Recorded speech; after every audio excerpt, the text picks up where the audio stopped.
Welcome everyone to today's video. My name is Dimitar from the Dimitar Boulez Piano Duo, and in today's video I'm going to continue on the videos Elvira made previously in the previous 2 weeks. In the last 2 weeks she talked about the Prelude number 4 by Chopin from the 24 Preludes by Chopin, and in today's video, as far as she promised you, that I was going to be talking about the interpretation, the way that you would phrase this etude, and I would do that with big pleasure because it's a thing that a lot of our students want to know. It's a thing that a lot of people want to know. How can you possibly phrase this? Because there is a certain difficulty with this prelude. This is the one I'm talking about, by the way.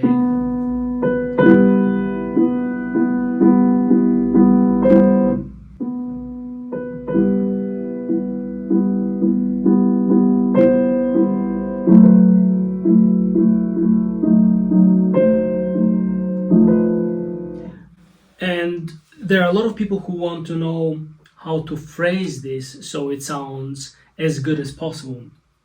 The danger with this prelude, well, we might as well get started with the video. The danger with this prelude is that you don't play the left hand too heavy and too static,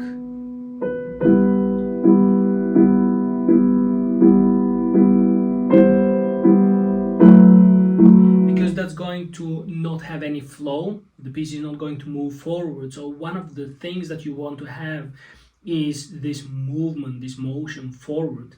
That's going to make the music come, even though it's already beautiful, it's going to make it become even more alive and flowing, and making the listener really listen to you when you're playing, and you of course enjoying your own playing. So one of the things, a very basic would be the thing to fix, is even though it says largo, you need to think in 2, and you need to have not too slow of a tempo. So I personally wouldn't play the piece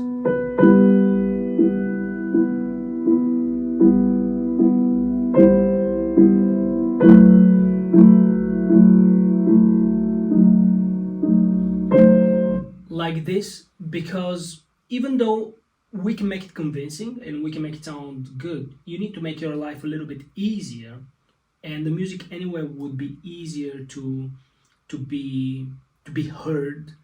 It will be easier to flow if you have a little bit of a faster tempo. So think in 2 as you have 1, 2, 1, 2, 1, 2. Sorry, we are a little bit earlier with the 2. 1, 2, 1. You see what happens? The interesting thing here is that if you think in 2, we still have largo, because having 1, 2, that's a very slow tempo for 1, 2. So we are not thinking in 4. We are not having 1, 2, 3, 4. You see the distance between each count is much smaller and it feels much faster. But if you think in 2, and that's exactly what it says in the music, alla breve, think in 2, thinking in 2, and while thinking in 2, you have those 2 beats are actually determining your tempo, which is largo. Then the distance between 1 and 2 is not that, it's actually quite large, and it is slow. It is slow. So that's how I think about this piece, that one of the things is just fix your tempo. 1, 2, 1, 2. The next thing is, I sometimes take time, I notice, because I'm observing my own playing, in order to tell you what could work in terms of interpretation. I notice that when I'm playing, I have also a little flow in the 8 notes and a little stop between the bars. Now I wouldn't do that every time, because at some point it's going to become too predictable. So sometimes, here I stopped also. Yeah, I actually don't go straight into the next bar, as I noticed now. Here it's a little easier to go, because we heard the harmony. So between bar 5 and 6 we have the same harmony, so it's easier to go.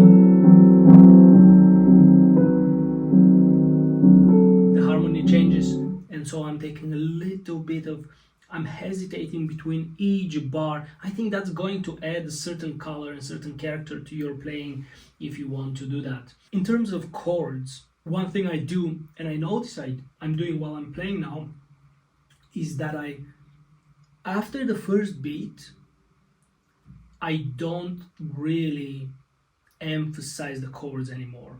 Kind of, I let them from, let's say it like this, from a heavier first one or two chords to lighter chords after that. Listen, you have the first beat and then lighter, a little heavier.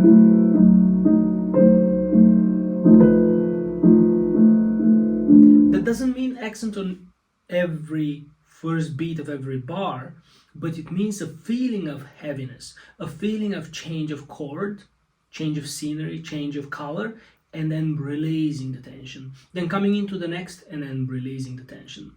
So that's going to also help a lot with the way that the piece doesn't sound, as I said in the beginning. Because if I don't release the tension, let's see what's gonna happen.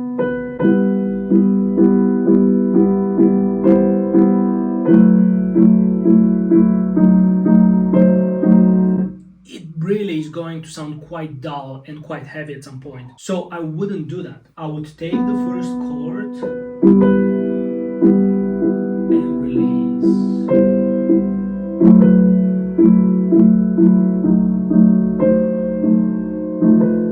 And not every bar will be as heavy as the other one, as the previous. So this bar probably not as heavy the first beat, but nevertheless I release the tension. See, here I almost don't have heaviness, but still for my feeling is the first beat, so is the down beat, is the heaviest beat, then I release.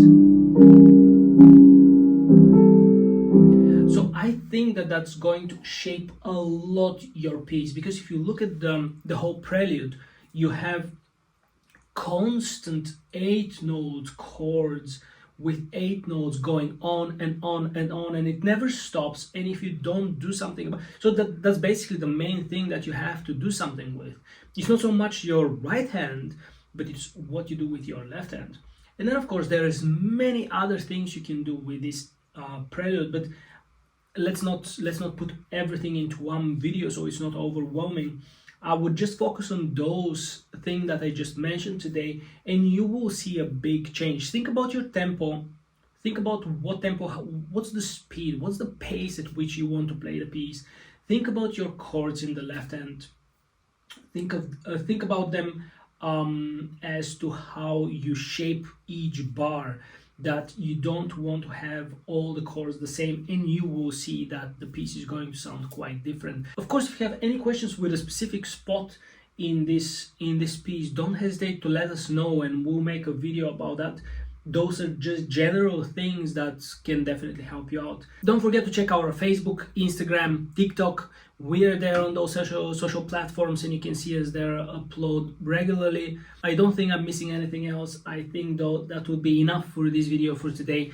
Thank you so much for watching and being here. I hope you enjoy playing this piece, and I hope you have fun making it as beautiful as possible. For me, as always, it was a great pleasure recording the video for you, and we will see you next week again.